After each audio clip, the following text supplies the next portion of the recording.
ನಮಸ್ಕಾರ ವೀಕ್ಷಕರೇ, ಇವತ್ತು ನಾನು ಸಿಂಧನೂರಿಗೆ ಬಂದಿದ್ದೇನೆ. ಹಿಂದಿನ ವಿಡಿಯೋದಲ್ಲಿ ನಾನು ಪೋಸ್ಟ್ ಮಾಡಿದ್ದೆ. ಇವತ್ತು ಸಿಂಧನೂರಲ್ಲಿ ಚಿಕಿತ್ಸೆ ಪಡೆಯತಕ್ಕವರು ಉಚಿತವಾಗಿ ಚಿಕಿತ್ಸೆ ಹಾಗೂ ಔಷಧಿ ವಿತರಣೆಗಳ ಬಗ್ಗೆನೂ ಮಾಹಿತಿ ಕೊಟ್ಟಿದ್ದೆ. ಇದು ಅಡ್ರೆಸ್ ಎಲ್ಲಿಯಪ್ಪ ಅಂದರೆ ಸಿಂಧನೂರು ಕಡೆ ಹಟ್ಟಿ ರೋಡು ಅಮರೇಶ್ವರ ಕ್ಲಿನಿಕ್ ಅಂಥೇಳಿ ನೀವು ಬಂದರೆ ನಿಮಗೆ ಮೇನ್ ರೋಡಲ್ಲಿ ಕಾಣುತ್ತೆ. ಡಿಸ್ಪ್ಲೇದಲ್ಲೆಲ್ಲ ಮೆನ್ಷನ್ ಮಾಡಿಸ್ತಾ ಇದ್ದೀನಿ ನಾನು. ಇಲ್ಲಿ ಇವ್ರ ಕಡೆ ಇದೇ ನನ್ನ ಚಾನಲಲ್ಲಿ ಫಸ್ಟ್ ಒಬ್ಬ ಡಾಕ್ಟ್ರ್ ಬಗ್ಗೆ ಇಂಟರ್ವ್ಯೂ ಹಾಗೂ ವಿಡಿಯೋ ಮಾಡ್ತಾಯಿದ್ದೀನಿ. ಇದಕ್ಕೆ ರೀಸನ್ ಏನಪ್ಪ ಅಂದ್ರೆ, ನಾನು ಇವ್ರ ಬಗ್ಗೆ ನೋಡಿದಾಗ ನನಗೆ ಸುಮಾರು ಭಾಳ ವರ್ಷದಿಂದ ಪರಿಚಯ. ಇವರು ವಿಶೇಷವಾಗಿ ನಾನು ಪ್ರಾಕ್ಟಿಕಲಾಗಿ ನಾನು ನೋಡಿದ್ದು ಲುಕೋಡರ್ಮಾ ವಿಟಿಲಿಗೋ ಅಂದರೆ ನಮ್ಮ ಆಡು ಭಾಷೆಯಲ್ಲಿ ನಾವು ವೈಟ್ ಪ್ಯಾಚಸ್ ಅಂತ ಹೇಳ್ತೀವಿ, ಅಂತ ಹೇಳ್ತೀವಿ. ಆಯುರ್ವೇದದಲ್ಲಿ ಶ್ವೇತ್ರ ಕುಷ್ಠ ಅಂತ ಹೇಳ್ತಾರೆ. ಸೊ ಅದ್ರ ಚಿಕಿತ್ಸೆ ಬಹಳ ಅದ್ಭುತವಾಗಿ ಕೊಟ್ಟಿದ್ದಾರೆ. ಭಾಳಷ್ಟು ಜನ ಗುಣಮುಖರಾಗಿದ್ದಾರೆ. ಸೊ ನನಗೂ ಕಾಲ್ ಮಾಡಿ ಎಲ್ಲ ಕೇಳ್ತಾರೆ, ಸರ್ ವೈಟ್ ಪ್ಯಾಚಸಿಗೆ ಏನು ಮಾಡಬೇಕು ಅಂತೇಳಿ. ನಾನು ಪ್ರತಿಯೊಬ್ಬರಿಗೆ ಒಂದೇ ಮಾತು ಹೇಳ್ತೀನಿ, ಸೊ ಮೊದಲು ಶರೀರ ಶೋಧನೆ ಆಗಬೇಕಂತೇಳಿ. ಬಟ್ ಇವ್ರ ಚಿಕಿತ್ಸೆ ಪದ್ಧತಿನೇ ಒಂಚೂರು ಬೇರೆ ಆಗಿದೆ. ಹಾಗೂ ಇವರಿಗೆ ಸುಮಾರು ಒಂದು ಇಲ್ಲಿ ಪ್ರಾಕ್ಟೀಸ್ ಮಾಡೋಕ್ಕಂತೂ ಭಾಳ ವರ್ಷ ಆಯಿತು. ಇವರು ಒಮ್ಮೆನೂ ಮಾಡರ್ನನ್ನು ಟ್ರೈ ಮಾಡಿಲ್ಲ. ಶುದ್ಧ ಶಾಸ್ತ್ರೀಯವಾಗಿ ಆಯುರ್ವೇದ ಔಷಧಿಗಳನ್ನು ಕೊಡ್ತಾ ಇದ್ದಾರೆ. ಬರ್ರಿ ಇವ್ರ ಬಗ್ಗೆ ಒಂದು ಕಿರು ಪರಿಚಯ ಮಾಡಿಸ್ಕೊಳ್ಳೋಣ. ಸರ್ ನಮಸ್ಕಾರ. ಸರ್ ನಮಸ್ತೆ ಸರ್. ನಾನು ನಿಮಗೆ ಬಹಳ ವರ್ಷದಿಂದನೇ ಪರಿಚಯ ಇದ್ದೀನಿ ಸರ್. ಹೌದು ಸರ್, ನಾನು ನಿಮ್ಮ ಕೆಲವೊಮ್ಮೆ ವಾಟ್ಸಪ್ ಸ್ಟೇಟಸಲ್ಲಿ ಇದರಲ್ಲೆಲ್ಲ ನೋಡ್ತಿರ್ತೀನಿ. ಬಹಳಷ್ಟು ಜನಕ್ಕೆ ನೀವು ಲುಕೋಡರ್ಮಾ ವೈಟ್ ಪ್ಯಾಚಸ್ಗೆಲ್ಲ ಟ್ರೀಟ್ಮೆಂಟ್ ಕೊಡ್ತೀರಿ. ಬಹಳಷ್ಟು ಜನ ಆಯುರ್ವೇದ ಡಾಕ್ಟರ್ಸ್ ಇದ್ದಾರೆ ಈಗಲೂ, ನಾನು ನೋಡಿದ್ದೀನಿ ಕೆಲವೊಬ್ಬರಿಗೆ. ಅವರು ವರ್ಷಾನುಗಟ್ಲೆಯಿಂದ ಮೆಡಿಸಿನ್ ಮಾಡ್ತಾ ಇರ್ತಾರೆ, ಬಟ್ ಹೋಗೋದಿಲ್ಲ. ಬಟ್ ನಿಮ್ಮ ಕಡೆ ಬಂದಿದ್ದ ಪೇಷಂಟ್ ಅಂದರೆ ಒಂದು ತಿಂಗಳ ಹಿಂದೆ ಬಂದಿದ್ದ ಪೇಷಂಟು ಅವ್ನಿಗೆ 100% ವೈಟ್ ಪ್ಯಾಚಸ್ ಇದ್ದರೆ, ಬಟ್ ನೆಕ್ಸ್ಟ್ ಮಂತಲ್ಲಿ 70% ಬಂದಿರುತ್ತೆ. ಅಂದರೆ ಇದು ಅವ್ರನ್ನೂ ಅದೇ ಮೆಡಿಸಿನ್ ಕೊಡ್ತಾರೆ ಸರ್, ನೀವು ಅದೇ ಮೆಡಿಸಿನ್ ಕೊಡ್ತೀರಿ. ಬಟ್ ಅಷ್ಟು ಜಲ್ದಿ ಕ್ಯೂರ್ ಹೇಗಾಗ್ತಾರೆ ಸರ್? ಅದ್ರ ಬಗ್ಗೆ ಒಂದು ಚೂರು ಮಾಹಿತಿ ತಿಳಿಸ್ಕೊಡಿ ಸರ್ ನಮಗೆ. ಏನಂದರೆ ಫಸ್ಟ್ ಯಾವುದೇ ಮೆಡಿಸಿನ್ಸ್ ಆಗಲಿ ಆಯುರ್ವೇದದಲ್ಲಿ ಯಾವ ರೀತಿ ಮೆನ್ಷನ್ ಮಾಡಿದ್ದಾರೆ ಅಂದರೆ, ಎನಿ ಟ್ರೀಟ್ಮೆಂಟ್ ನೀವು ವಿಟಿಲಿಗೋ ಆಗಲಿ ಅಥವಾ ಬೇರೆ ಕುಷ್ಠರು, ಈಗ ಕೆಲವ್ರಿಗೆ ಪ್ಯಾರಲೈಸಿಸ್ ಅಂತಲೇ ಇಟ್ಕೊಳ್ಳಿ ಅಥವಾ ಬೆನ್ನು ನೋವು ಅಂತಲೇ ಇಟ್ಕೊಳ್ಳಿ. ಆಯುರ್ವೇದ ಶಾಸ್ತ್ರದಲ್ಲಿ ಫಸ್ಟ್ ಏನಂತ ಹೇಳ್ತಾನೆ, ಯಾವುದೇ ಒಂದು ಮೆಡಿಸಿನ್ಸ್ ಸ್ಟಾರ್ಟ್ ಮಾಡೋಕ್ಕಿಂತ ಮುಂಚೆ ಅಂದರೆ ನಿಮಗೆ ಗೊತ್ತಿರುತ್ತೆ ಶಮನ ಔಷಧಿ ಅಂತ ಕರಿತೀವಿ. ಅದು ಕೊಡೋಕ್ಕಿಂತ ಮುಂಚೆ ಏನು ಮಾಡಬೇಕಂದ್ರೆ ಶೋಧನ ಮಾಡಬೇಕು. ಶೋಧನ ಅಂದರೆ ಏನಪ್ಪ, ಯೂಶಲಿ ಎಲ್ಲ ಕಡೆ ನೀವು ಕೇಳಿರ್ತೀರಿ. ಪಂಚಕರ್ಮ ಅಂದರೆ ನಿಮಗೆ ಸರ್ವೇ ಸಾಮಾನ್ಯ ಗೊತ್ತಿರುತ್ತೆ. 5 ಕರ್ಮಗಳಂತ ಕರಿತೀವಿ. ನ್ಯಾಚುರಲ್ ಆಗಿ ಬಾಡಿಯಲ್ಲಿ ಟಾಕ್ಸಿನ್ಸ್ ಅಂತ ಉತ್ಪಾದನೆ ಆಗಿರುತ್ತೆ. ಈ ಟಾಕ್ಸಿನ್ಸ್ ಎಲ್ಲ ಹೊರಗೆ ಹಾಕಬೇಕು. ಯಾವ ರೀತಿ ಹೊರಗೆ ಹಾಕಬೇಕು, ಯಾವ ಥೆರಪಿಗಳು ಮಾಡಬೇಕು. ಫಸ್ಟ್ನೇದಾಗಿ ಒಂದು ವಮನ ಕರ್ಮ ಅಂತ ಮಾಡಬೇಕು. ಎರಡನೇದು ವಿರೇಚನ ಕರ್ಮ, ಮೂರನೇದು ನಸ್ಯ ಕರ್ಮ, ಬಸ್ತಿ ಕರ್ಮ, ಮತ್ತೆ ರಕ್ತ ಮೋಕ್ಷನ್ ಅಂತ ಈ 5 ಥೆರಪಿಗಳು ಇದಾವೆ ಟೋಟಲ್. ಇದಕ್ಕೆ 5 ಥೆರಪಿಗಳಿಗೆ ಪಂಚಕರ್ಮ ಅಂತ ಕರೀತಾರೆ. 5 ಥೆರಪಿಗಳನ್ನು ಸೇರಿದೆ. ಆದರೆ ಈಗ ನೀವು ಸ್ಪೆಷಲ್ ಆಗಿ ಕೇಳ್ತಿರೋದು ವಿಟಿಲಿಗೋ ಕೇಸಲ್ಲಿ ನೀವೇನು ಮಾಡ್ತೀರಿ ಅಂತ ನಿಮ್ಮ ಕ್ವಶನ್. ಅಲ್ಲಿ ನೋಡಬೇಕು, ಕೆಲವರಲ್ಲಿ ಇಚ್ಚಿಂಗ್ ಜಾಸ್ತಿ ಇರುತ್ತೆ. ಇಚ್ಚಿಂಗ್ ಜಾಸ್ತಿ ಇದ್ರೆ ಅವ್ರಿಗೊಂದು ಬೇರೆ ಥೆರಪಿ ಮಾಡ್ತೀವಿ. ಇಲ್ಲ ಬರೀ ಬರ್ನಿಂಗ್ ಇರುತ್ತೆ ಕೆಲವರಿಗೆ, ಅವ್ರಿಗಿದ್ರೆ ಬೇರೆ ಥೆರಪಿ ಮಾಡ್ತೀವಿ. ಫಸ್ಟ್ ಯೂಶಲಿ ನಾವೇನಂದ್ರೆ ವಮನ ಟ್ರೀಟ್ಮೆಂಟ್ ಮಾಡ್ತೀವಿ ಅಥವಾ ಒಂದು ವಿರೇಚನ ಫಸ್ಟ್ ಥೆರಪಿ ಮಾಡ್ತೀವಿ. ವಮನ ಇದೆ ಎಕ್ಸಾಂಪಲ್. ನಿಮ್ಗೆ ಏನಂದ್ರೆ ವಮನ ವಿರೇಚನಕ್ಕೂ ಭಾಳ ಡಿಫ್ರೆನ್ಸ್ ಇಲ್ಲ. ಏನು ಮಾಡ್ತೀವಿ ಇಲ್ಲಿ ವಮನದಲ್ಲಿ ಅಂದರೆ ವಾಂತಿ ಮಾಡಿಸೋದಕ್ಕೆ ವಮನ ಅಂತ ಕರಿತೀವಿ. ವಿರೇಚನ ಅಂದರೆ ಮೋಷನ್ಸ್ ಆಗುತ್ತೆ, ಲೂಸ್ ಮೋಷನ್ಸ್ ಆಗುತ್ತೆ. ಫಸ್ಟ್ ಇದು ವಮನನೇ ಯಾಕೆ ಸರ್? ವಮನ ವಿರೇಚನ ಇದೆ ಅದಕ್ಕೆ ಬೇರೆ ಡೈರೆಕ್ಟಾಗಿ ಭಾಳಷ್ಟು ಜನ ವೈದ್ಯರೆಲ್ಲ ಕೊಡ್ತಾರೆ. ಆಯುರ್ವೇದ ಪಂಡಿತರು ಟ್ರೆಡಿಷ್ನಲ್ ಪ್ರಾಕ್ಟೀಸ್ ಮಾಡೋರೆಲ್ಲ ಡೈರೆಕ್ಟ್ ಹಾಗೆ ಕೊಡ್ತಾರೆ. ಒಂದು ಹೆಚ್ಕೊಳ್ಳೋಕ್ಕೆ ಒಂದು ಎಣ್ಣೆ ಕೊಡ್ತಾರೆ, ಕುಡಿಯೋಕ್ಕೆ ಕೆಲವೊಂದು ಗುಳಿಗೆಗಳು, ಕಷಾಯ ಅವೆಲ್ಲ ಕೊಡ್ತಾರೆ. ಅದನ್ನು ಕೊಡದೇನೆ ಇದು ವಮನ ಎದಕ್ಕೆ ಮಾಡಬೇಕು ಅಂದರೆ ಇದಕ್ಕೆ ಅವಶ್ಯಕತೆ ಐತಾ ಕಂಪಲ್ಸರಿ? ನೀವೇನಂದರೆ ವಮನನೇ ಅಂತಲ್ಲ, ಬಟ್ ಶೋಧನ ಥೆರಪಿ ಮಾಡಿ ವಮನ ವಿರೇಚನ ಯಾಕೆ ಮಾಡಬೇಕಂದ್ರೆ, ಈಗ ನಾವೆಲ್ಲರೂ ಯೂಸ್ ಮಾಡ್ತಕ್ಕಂಥ ಆಹಾರ ಪದ್ಧತಿಯಲ್ಲಿ ಯಾರು ಸರಿಯಾಗಿ ಪಾಲಿಸ್ತಾ ಇಲ್ಲ. ಇಲ್ಲ ಎಕ್ಸಾಂಪಲ್ ಏನು, ವಿರುದ್ಧ ಆಹಾರ ಪಾಲನೆ ಮಾಡ್ತಿದ್ದೀವಿ. ಯಾವ ರೀತಿ ಒಂದು ಕೆಲವರೆಲ್ಲ ಫಿಶ್ ತಿಂತಾರೆ. ಫಿಶ್ ಆದ ತಕ್ಷಣ ಹಾಲು ಅಥವಾ ಮೊಸರು, ಫಿಶ್ ತಿಂದ ತಕ್ಷಣ ತಿನ್ನಬಾರ್ದು ಅಂತ ರೂಲ್ಸ್ ಇರೋದು ವಿರುದ್ಧ ಆಯುರ್ವೇದದ ಪ್ರಕಾರ. ತಿಂದ ತಕ್ಷಣ ಈ ಥರ ಸ್ಕಿನ್ನಲ್ಲಿ ಏನಾದರೂ ಚೇಂಜಸ್ ಆಗುತ್ತೆ. ಕೆಲವರಿಗೆ ರೆಡ್ ಕಲರ್ ಆಗುತ್ತೆ, ಪ್ಯಾಚಸ್ ಆಗುತ್ತೆ.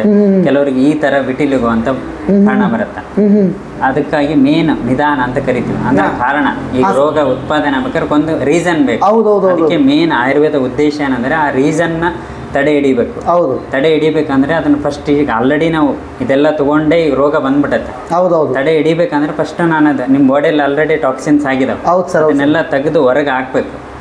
ತೆಗೆದು ಹೊರಗೆ ಹಾಕಿದ್ಮೇಲೆ ಮಾತ್ರ ನಾನು ನೆಕ್ಸ್ಟ್ ಮೆಡಿಸಿನ್ಸ್ ಕೊಟ್ಟರೆ ನಿಮ್ಗೆ ಯೂಸ್ ಆಗುತ್ತೆ. ಇಲ್ಲಾಂದ್ರೆ ಹಂಗೆ ಮೆಡಿಸಿನ್ಸ್ ಕೊಟ್ಟರೆ ನಿಮ್ಮ ಆಲ್ರೆಡಿ ಬಾಡಿಯಲ್ಲಿ ಐತೆ, ಕಸ ಅನ್ನೋದು ತುಂಬ ಹೋಯ್ತೆ. ಆ ಕಸದ ಜೊತೆ ನಾನು ಮೆಡಿಸಿನ್ ಕೊಟ್ಟರೆ ಏನು ಯೂಸ್ ಆಗಲ್ಲ. ಅದಕ್ಕೆ ಫಸ್ಟ್ ನ್ಯಾಚುರಲ್ ಆಗಿ ಬಾಡಿನ ಡಿಟಾಕ್ಸಿಫೈ ಮಾಡಬೇಕು. ಸರ್, ನಾನು ಕೇಳಲ್ಪಟ್ಟೆ ಸರ್, ಇದು ಅಂದರೆ ಕೆಲವೊಬ್ರು ಹೇಳ್ತಾರೆ ಕಣ್ಣು ಕಡೆಯಿಂದ ಪ್ರಾರಂಭ ಆದರೆ ಹೋಗೋದಿಲ್ಲ, ತುಟಿ ಕಡೆಯಿಂದ ಪ್ರಾರಂಭ ಆದರೆ ಹೋಗೋದಿಲ್ಲ, ನಾಭಿ ಭಾಗದಿಂದ ಬಂದರೆ ಹೋಗೋದಿಲ್ಲ ಅಂತ ಹೇಳಿದ್ರೆ ಸರ್. ಬಟ್ ನಿಮ್ಮ ಕಡೆ ಆ ಥರನಾಗೆಲ್ಲ ಹೋಗುತ್ತೆ ಸರ್? ಹೋಗುತ್ತೆ. ನೀವು ಒಳ್ಳೆ ಕ್ವಶನ್ ಇದು, ಇಲ್ಲ ಅಂತಲ್ಲ. ನನ್ನ ಹತ್ರ ಒಂದು ಕೇಸ್ ಬಂದಿತ್ತು ಇದೇ ಥರ ಸೇಮ್, ಕಣ್ಣಿನ ರೆಪ್ಪೆ ಮೇಲೆ ಆಗಿತ್ತು. ಕಣ್ಣಿನ ರೆಪ್ಪೆ ಮೇಲೆ ಆಗಿತ್ತು. 15 ದಿವಸ ಬರೀ ಓರಲ್ ಮೆಡಿಸಿನ್ ಮೇಲೆ ಆಗಿತ್ತು. ಮತ್ತು ಯಾವುದೋ ಅವನಿಗೆ ಇದು ಟ್ರೀಟ್ಮೆಂಟು ಮಾಡಿಲ್ಲ. ಪೇಷಂಟ್ ನಾಟ್ ವಿಲ್ಲಿಂಗ್ ಇದ್ನ ಅಂತೇಳಿ ಬರೀ ಒಂದು ಆಯ್ತು ನೋಡೋಣ ಅಂತ ಟ್ರೈ ಮಾಡೋಣ ಅಂತ ಹೇಳಿದ್ವಿ. ಬಟ್ ಸ್ಟ್ರಿಕ್ಟಾಗಿ ಪಥ್ಯ ಫಾಲೋ ಮಾಡಿದೆ. ಹೇಳಿದ್ದು ಡಯಟ್ ಏನು ಹೇಳಿದ್ದೀವಿ ಅದನ್ನು ಪಥ್ಯ ಫಾಲೋ ಮಾಡಿದ್ದಕ್ಕೆ ಅವ್ನಿಗೆ ಕ್ಲಿಯರ್ ಆಗಿ ಆಯ್ತು ಮೆಡಿಸಿನ್ಸಿಂದ. 15 ದಿವಸದಲ್ಲಿ ಒಂದು 70% ಕಡಿಮೆ ಆಯಿತು. ಹಾಗಲ್ಲ ಸರ್, ಈಗ ಕೆಲವೊಬ್ರು ಭಾಳಷ್ಟು ಜನ ಇದು ಮನೆ ಮದ್ದಲ್ಲಿ ಗುಣ ಆಗ್ತಾರೆ, ಮನೆ ಮದ್ದಲ್ಲಿ ಗುಣ ಆಗ್ತಾರೆ ಅಂತ ಹೇಳ್ತಾರಲ್ಲ ಸರ್. ಏನು ಮನೆ ಮದ್ದಿಂದ ನಿಜವಾಗ್ಲೂ ಗುಣ ಆಗ್ತಾರೆ ಸರ್? ಏನು ಹಂಗೆ ಸರ್? ಮನೆ ಮದ್ದಲ್ಲೇ ಆಗುತ್ತೆ, ಇಲ್ಲ ಅಂತಲ್ಲ. ಅದಕ್ಕೆ ಪಥ್ಯ ಫಾಲೋ ಮಾಡ್ಬೇಕು ಕಂಪಲ್ಸರಿ. ಯಾಕೆ ಸ್ಟ್ರೆಸ್ ಮಾಡ್ತಿದ್ದೀನಿ ನೀವು ಕೇಳ್ಬೋದು, ಯಾಕೆ ಬರೀ ಪಥ್ಯನೇ ಹೇಳ್ತಿದ್ದೀರಿ ಅಂತ. ಹೌದೌದೌದು, ಅದೇ ಯಾಕೆ ಪದೇ ಪದೇ ಅಂತ. ಆಯುರ್ವೇದದಲ್ಲಿ ಒಂದು ಶ್ಲೋಕ ಹೇಳ್ತಾನೆ, ಯಾರು ಪಥ್ಯವನ್ನು ಫಾಲೋ ಮಾಡ್ತಾರೆ ಅವರಿಗೆ ಔಷಧದ ಅವಶ್ಯಕತೆ ಇಲ್ಲ. ಯಾರು ಪಥ್ಯ ಫಾಲೋ ಮಾಡಲ್ಲ ಅವರು ಔಷಧ ತಗೋಬೇಕು. ಎರಡೇ ಆಪ್ಷನ್. ಇವು ಎರಡರಲ್ಲೇ, ಈ 2 ಲೈನಲ್ಲಿ ಇಡೀ ಸಾರಾಂಶ ಹೇಳ್ಬಿಟ್ಟಲ್ಲ. ಹೌದೌದು, ಇವೆರಡು ಅರ್ಥ ಮಾಡ್ಕೊಂಡು ಯಾವುದು ರೋಗ ಬರಲ್ಲ ಅಂತ. ಸರಿ ಸರ್. ಈಗ ನಾವು ಅದನ್ನು ಬರಬಾರ್ದಂದ್ರೆ ಕೆಲವೊಂದು ಟಿಪ್ಸ್ ಏನಾದ್ರು ಹೇಳ್ತೀವಿ ಸರ್? ಈಗ ನಮಗೆ ಈಗ ನೀವು ಹೇಳಿದ ನೋಡಿ ನನಗೆ ಭಯ ಆಗ್ತಾ ಇದೆ. ಈಗ ನಾವೆಲ್ಲ ಹಿಂದೆ ಅಂತ ಹಾಲು ಕುಡಿಯೋಂಥ ಅಭ್ಯಾಸ ಇಲ್ಲ. ಬಟ್ ನನಗೆ ಇಂಡೈಜೆಷನ್ ಪ್ರಾಬ್ಲಮ್ ಇದೆ ಸರ್. ಈಗ ನಾನೇನಾದ್ರು ಫಿಶ್ ತಿಂದೆ, ಈಗ ನೀವು ಹೇಳಿದ್ರಿ ಆಲ್ರೆಡಿ ಒಳಗೆ ಇರುತ್ತೆ ಅಂತ ಹೇಳಿದ್ರೆ, ನಾನು ಬೆಳಗ್ಗೆ ಎದ್ದು ನೈಟ್ ನಾನು ಫಿಶ್ ತಿಂದೆ, ಬೆಳಗ್ಗೆ ಎದ್ದು ನಾನು ಹಾಲು ಕುಡಿದ್ರೆ ಅದು ಎಫೆಕ್ಟ್ ಕಂಪಲ್ಸರಿ ಆಗುತ್ತೆ ಸರ್? ಕಂಪಲ್ಸರಿ ಆಗುತ್ತೆ. ಅಟ್ಲೀಸ್ಟ್ ಯಾವುದೇ ನಾನ್ ವೆಜ್ ತಿನ್ನಲಿ, ಅಥವಾ ಬರೀ ನಾನ್ ವೆಜ್ ಅಂತಲ್ಲ, ಈಗ ಯಾವುದಾದ್ರೂ ಮೈದಾ ಐಟಮ್ ಜಾಸ್ತಿ ಹೆವಿ ಫುಡ್ ತಿಂದರೆ ಅಟ್ಲೀಸ್ಟ್ 2 ರಿಂದ 3 ದಿವಸ ಗ್ಯಾಪ್ ಕೊಡಬೇಕು ಹಾಲಿಗೆ ಅಥವಾ ಮೊಸರಿಗೆ. ಮಿನಿಮಮ್ ಈಗ ಮಟನ್ ಇದು ತಿಂದರೆ 2 ರಿಂದ 3 ದಿವಸ ಇರುತ್ತೆ ಬಾಡಿಯಲ್ಲಿ. Digestion it takes at least 72 hours digest ಆಗಬೇಕಂದ್ರೆ. ಅನ್ಬೋದು ನೀವು ಬೆಳಗ್ಗೆನೂ ತಿಂದಿರ್ತೀವಿ ಮತ್ತೆ ಹಸುವಾಗುತ್ತೆ ನಾನು, ಆದ್ರೂ ಕ್ಲಿಯರ್ ಆಗಿರಲ್ಲ. ಬಾಡಿಯಲ್ಲಿ ಕೆಲವು ಟಾಕ್ಸಿನ್ಸ್ ಇರುತ್ತೆ. ಹಾಗಾಗಿ ಯಾಕೆ ನೀವು ಬರೀ ಈಗ ಬಟ್ಟೆ ಒಗಿಬೇಕಾದ್ರೆ ನಾವು ಸೋಪ್ ಹಚ್ಚಿ ತಿಕ್ತೀವಿ, ಅದು ತಿಕ್ಕಿದಾಗ ಮಾತ್ರ ಅದು ಮೇಲೆ ಕಲೆ ಹೋಗುತ್ತೆ. ಬರೀ ನೀರಲ್ಲಿ ಎದ್ಬೋದಲ್ಲ, ನೀರಲ್ಲಿ ಎದ್ದಿದ್ರೆ ಕಲೆ ಹೋಗುತ್ತಲ್ಲ, ಹೋಗಲ್ಲ. ಮೇಲೆ ಎದ್ದಿದ್ದು ಪರ್ಮನೆಂಟ್ ಆಗಿರುತ್ತೆ. ಅದೇ ರೀತಿ ಈ ಥರ ವಮನ ಮಾಡಿಸೋದ್ರಿಂದ ಏನಾಗುತ್ತೆ ಅಂತ ಕೇಳ್ತಿದ್ರಲ್ಲ, ಇಂಟೆಸ್ಟೈನ್ ವಾಲ್ಸ್ ಅಲ್ಲಿ ಎಲ್ಲ ಸೈಡು ನಮ್ಮ ಮೋಷನ್ಸ್ ಡೈಲಿ ಪಾಸ್ ಆಗುತ್ತೆ ಸರ್, ನನಗೆ ಆರಾಮಿರ್ತೀನಿ, ಏನು ತೊಂದರೆ ಇಲ್ಲ, ನೀವು ಯಾಕೆ ಬರೀ ಅದನ್ನೇ ಕಾನ್ಸಂಟ್ರೇಟ್ ಮಾಡ್ತಿದ್ದೀರಿ ಭಾಳ ಜನ ನನಗೆ ಕ್ವಶನ್ ಕೇಳ್ತಾರೆ. ಯಾಕಂದ್ರೆ ಸೈಡ್ ವಾಲ್ಸ್ ಇಂಟೆಸ್ಟೈನ್ ಒಳಗಡೆ ಇರುತ್ತೆ, ಅದು ಕ್ಲಿಯರ್ ಆಗಲ್ಲ. ಈ ನಾವು ಈ ಥರ ಶಮ ಔಷಧಿ ಕೊಟ್ಟಾಗ ಮಾತ್ರ, ಈ ಶೋಧನ ಔಷಧಿ ಕೊಟ್ಟಾಗ ಮಾತ್ರ ಅದೆಲ್ಲ ಕ್ಲೀನ್ ಮಾಡಿ ತೆಗೆದು ಹೊರಗೆ ಹಾಕುತ್ತೆ. ಹಾಕಿದಾಗ ಮಾತ್ರ ನಿಮ್ಮ ಬಾಡಿ ಕ್ಲೀನ್ ಆಗುತ್ತೆ. ಸರ್ ಇನ್ನೊಂದು ಡೌಟ್ ಸರ್, ಇದು ಪಂಚಕರ್ಮದಲ್ಲಿ ನೀವು ಯಾವಾಗಲೂ ಹೇಳಿದ್ರಿ ವಮನ, ವಿರೇಚನ, ಬಸ್ತಿ, ನಸ್ಯ, ರಕ್ತಮೋಕ್ಷಣ. ಈಗ ಒಬ್ಬರಿಗೆ ಯಾರಿಗಾದ್ರೂ ನಮ್ಮ ವೀಕ್ಷಕರು ಕೆಲವೊಬ್ಬರಿಗೆ ಡಯಾಬಿಟಿಕ್ ಪೇಷಂಟ್ ಇದ್ದಾರೆ, ಕೆಲವೊಬ್ರಿಗೆ ಬಂದಿದೆ ವಿಟಿಲಿಗೋ, ಅದೆಲ್ಲ ಬಂದಿದೆ. ಈಗ ನೀವು ಹೇಳೋ ತಾತ್ಪರ್ಯ ನೋಡಿದ್ರೆ ವಿಟಿಲಿಗೋ ಅಷ್ಟೇ ಅಲ್ಲ, ಸೋರಿಯಾಸಿಸ್ಗೂ ಅದೇ ಹೇಳ್ತಾ ಇದ್ರಿ ನೀವು, ಪ್ರತಿಯೊಂದಕ್ಕೆ ಅದೇ ಹೇಳ್ತಾ ಇದ್ರಿ ನೀವು. ಪ್ರತಿಯೊಂದಕ್ಕೆ ಅದೇ ಹೇಳೋದು, ಮೇನ್ ರೀಸನ್ ಅದೇ ಅಲ್ಲ ಸರ್. ಈಗ ಒಬ್ಬರಿಗೆ ಸೋರಿಯಾಸಿಸ್ ಇದೆ ಅಂತ ತಿಳ್ಕೊಳ್ಳಿ, ಸ್ಕ್ಯಾಲ್ಪಲ್ಲಿ ಇರುತ್ತೆ, ಮೈ ತುಂಬ ಎಲ್ಲ ಇರುತ್ತೆ, ಅವ್ರಿಗೆ low BP, high BP, sugar, ಅದು ಸುಡುಗಾಡು ರೋಗಗಳು ಇರ್ತವೆ. ಸೊ ಅವರು ಪಂಚಕರ್ಮ ಮಾಡಿಸ್ಬೋದಾ? ಬಟ್ ಏನಂದ್ರೆ ಫಸ್ಟ್ ಪೇಷಂಟ್ ನಾನು ಸ್ಟೇಬಲ್ ಮಾಡ್ತೀವಿ. ಬಂದ ತಕ್ಷಣ ಎಲ್ಲರಿಗೂ ಪಂಚಕರ್ಮ ಮಾಡಲ್ಲ. ಅಂದ್ರೆ ಅದರದ್ದಾಗಿರ್ತಕ್ಕಂಥ ನಿಯಮಗಳಿದಾವೆ. ವಮನ ಮಾಡಿಸ್ಬೇಕಂದ್ರೆ ಪೇಷಂಟ್ ಅದಕ್ಕೆ ಫಿಟ್ ಇರ್ಬೇಕು, ವಿರೇಚನ ಮಾಡ್ಬೇಕಂದ್ರೆ ಅದಕ್ಕೆ ನೀವು ಫಿಟ್ ಇರ್ಬೇಕು, ಅಂದ್ರೆ ಮಾತ್ರ ಮಾಡಿಸ್ತೀವಿ. ಬಂದರೆಲ್ಲರಿಗೂ ಪ್ಲೇನಿಗೆ ವಿಟಿಲಿಗೋ ಬಂದ ವಮನ ಮಾಡಿಸ್ರಿ, ವಿರೇಚನ ಮಾಡಿಸಲ್ಲ. ಅವರು ಫಿಟ್ ಇದ್ದಾಗ ಮಾತ್ರ ಆ ಟ್ರೀಟ್ಮೆಂಟ್ ಮಾಡ್ತೀವಿ ಸರ್. ಇನ್ನೊಂದು ಕೇಳಲ್ಪಟ್ಟೆ ಸರ್, ಕೆಲವೊಬ್ರು ಅಲ್ಲಿ ಹಳ್ಳಿಯಲ್ಲಿ ಕೊಡ್ತಾರೆ ಮೆಡಿಸಿನ್ ಕೊಟ್ಟು, ಅದು ಬಿಸಿಲಲ್ಲಿ ಕುಂತ್ರೆ ಅದು ಹೋಗುತ್ತೆ ಅಂತ ಕೇಳಲ್ಪಟ್ಟಿದ್ದೀನಿ ಸರ್. ಕೆಲವೊಬ್ರಿಗೆ ಹೋಗಿದ್ದು ನಾನು ನೋಡಿದ್ದೀನಿ, ಅದೇ ಇನ್ನೂ ಕೆಲವೊಬ್ರಿಗೆ ನೋಡಿದ್ದೀನಿ, ಪುನಃ ರಿಟರ್ನ್ ಬಂದಿದ್ದು ನೋಡಿದ್ದೀನಿ ಸರ್. ಅದು ಮತ್ತೆ ರಿಟರ್ನ್ ಬರೋಕ್ಕೆ ಕಾರಣ ಅಂದರೆ ಇದು ವಮನ ಅನ್ನಪರ ಶರೀರ ಶೋಧನೆ ಆಗಲಾರ್ದ ಕಾರಣಕ್ಕೆ ಬಂದಿತ್ತು ಅಂತ ಹೇಳ್ತೀರೇನು ಸರ್?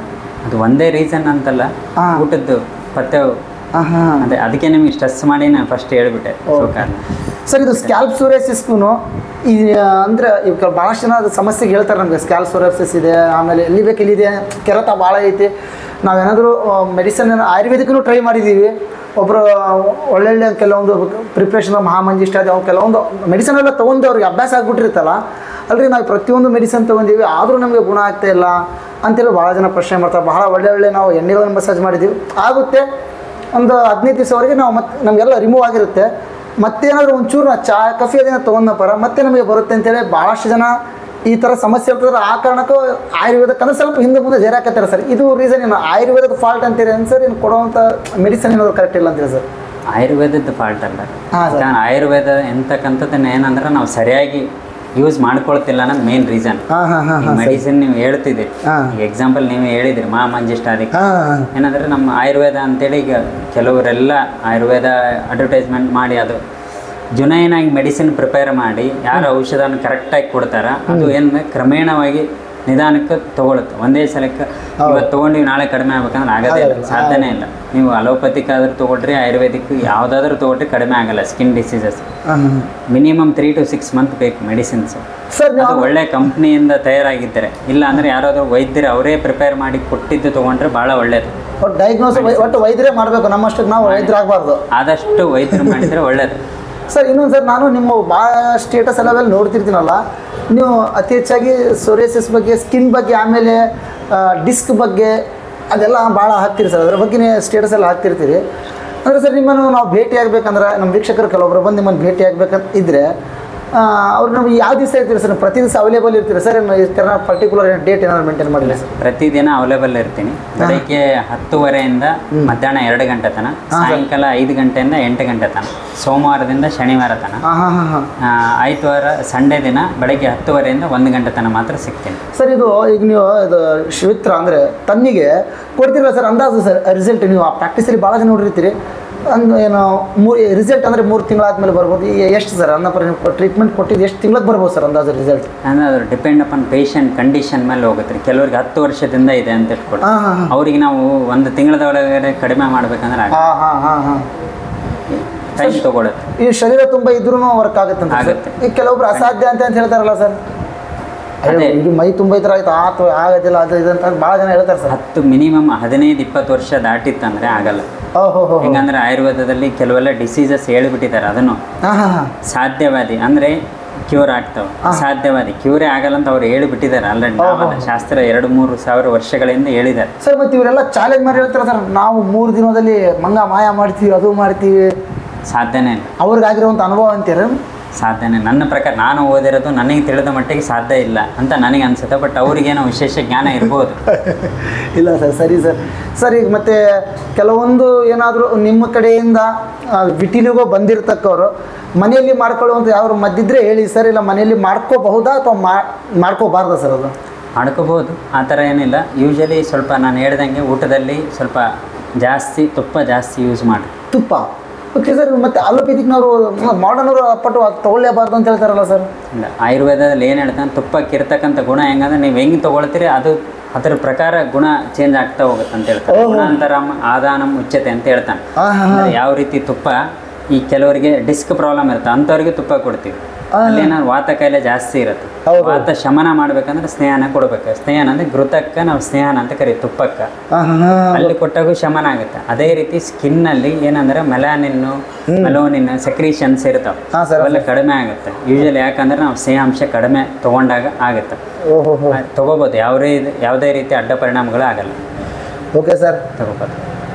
ವೀಕ್ಷಕರೇ, ಈಗ ನಾವು ನೀವೆಲ್ಲ ಕೇಳಿರ್ಬೋದು ಡಾಕ್ಟ್ರು ಹೇಳಿರುವಂಥ ಪ್ರತಿಯೊಂದು ಮಾತುಗಳನ್ನು.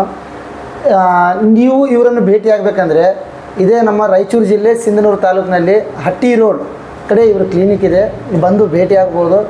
ವಿಶೇಷವಾಗಿ ವಿಟಿಲಿಗೋ ಇದ್ದವರಿಗೆ ಹಾಗೂ ಸೊರಿಯಾಸಿಸ್ ಅವರಿಗೆ ಅಂದರೆ ಚರ್ಮ ಕಾಯಿಲೆದ ಬಗ್ಗೆ ವಿಶೇಷವಾಗಿ ಆಯುರ್ವೇದದಲ್ಲಿ 18 ಪ್ರಕಾರದ ಕುಷ್ಠಗಳ ಬಗ್ಗೆ ವರ್ಣನೆ ಇದೆ.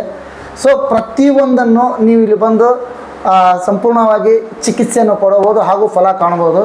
ಹೆಚ್ಚಿನ ಮಾಹಿತಿಗಾಗಿ ಇಲ್ಲಿ ಇವರ ನಂಬರನ್ನು ಮೆನ್ಷನ್ ಮಾಡಿರ್ತೀನಿ, ಇವರನ್ನು ಕಾಲ್ ಮಾಡಿ ಎಲ್ಲ ತಿಳ್ಕೊಬೋದು, ಅಪಾಯಿಂಟ್ಮೆಂಟನ್ನು ಸಮೇತ ತೊಗೋಬೋದು. ಬಟ್ ಈ ನಂಬರು ಈ ಕ್ಲಿನಿಕ್ನವ್ರದ್ದೇ ಆಗಿರುತ್ತೆ, ನಂದಲ್ಲ. ಮತ್ತೆ ಕಾಲ್ ಮಾಡಿ ಅವರಿಗೆಲ್ಲ ಕೇಳಬೇಡಿ ಬಾಬಾ ಅವರು ಅಂತೇಳಿ, ಅದು ಅವ್ರದ್ದೇ ಸ್ಪೆಸಿಫಿಕ್ ನಂಬರ್ ಇರುತ್ತೆ. ಸೊ ಮತ್ತೆ ಭೇಟಿಯಾಗೋಣ ವೀಕ್ಷಕರೇ. ಈ ಮಾಹಿತಿ ನಿಮ್ಗೆ ಹೇಗೆ ಅನಿಸ್ತು ನಮಗೆ ಕಾಮೆಂಟ್ ಮೂಲಕ ತಿಳಿಸಿ, ಹಾಗೂ ಇದೇ ಥರದ ವೀಡಿಯೋಗಳಿಗಾಗಿ ನಮ್ಮ ಚಾನಲ್ನ ಸಬ್ಸ್ಕ್ರೈಬ್ ಮಾಡಿ. ನಮಸ್ಕಾರ ಸರ್. ನಮಸ್ಕಾರ. ನಮಸ್ತೆ. ಸ್ಟಾಪ್.